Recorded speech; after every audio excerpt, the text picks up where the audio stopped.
Once upon a time, under a big, beautiful willow tree by a soft green boulder, lived a little brown rabbit named Thistle. Thistle was small with big ears and a twitchy nose. She loved to nibble clover and chase butterflies, but she was still learning about the world. Her family always said, "Don't go too close to the river, Thistle. It's fast and slippery."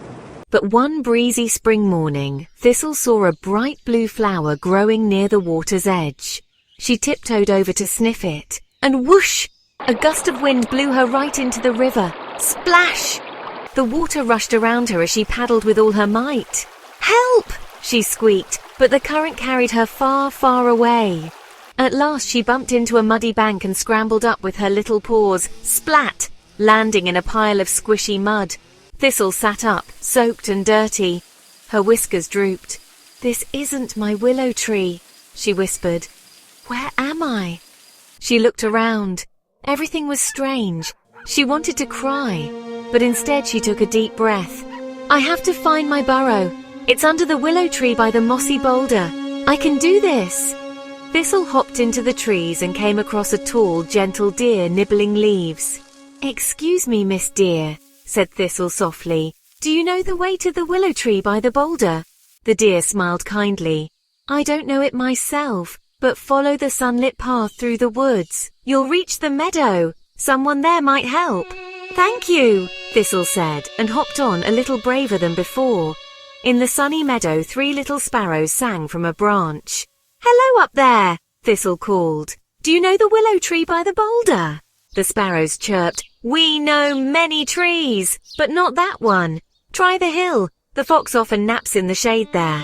So Thistle thanked the birds and hopped up the grassy hill. Under a shady tree, a sleek fox stretched and yawned. Thistle trembled just a little, but the fox smiled gently. "Lost, little bunny?" "I'm looking for the willow tree by the boulder," she said. The fox nodded. "Go past the old stump and down the hill. That will get you closer." "Thank you," Thistle said, surprised by the fox's kindness.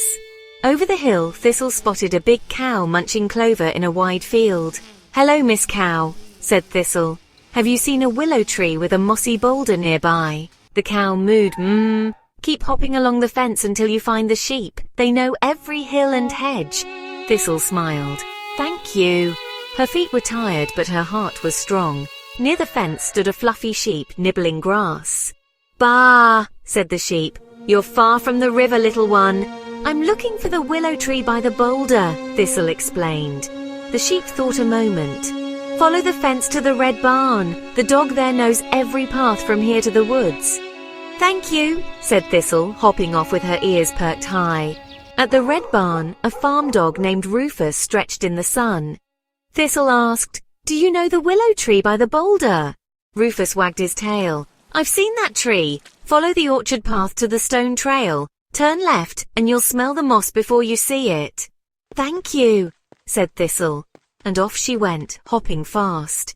She followed the orchard path, turned down the stone trail, and then she saw it. The willow tree's branches danced in the breeze. The mossy boulder sat quietly like a green toad. "Home!" Thistle cried, and she raced into her cozy burrow. Her family squeaked and cheered and hugged her tight. "Oh, Thistle," said Mama Rabbit, "you were so brave." That night, Thistle curled up in her warm nest, dreaming of kind deer, singing birds, a gentle fox, a mooing cow, a helpful sheep, and a wise old dog. She had been scared at first, but now she knew, even the smallest rabbit can be very, very brave. The end.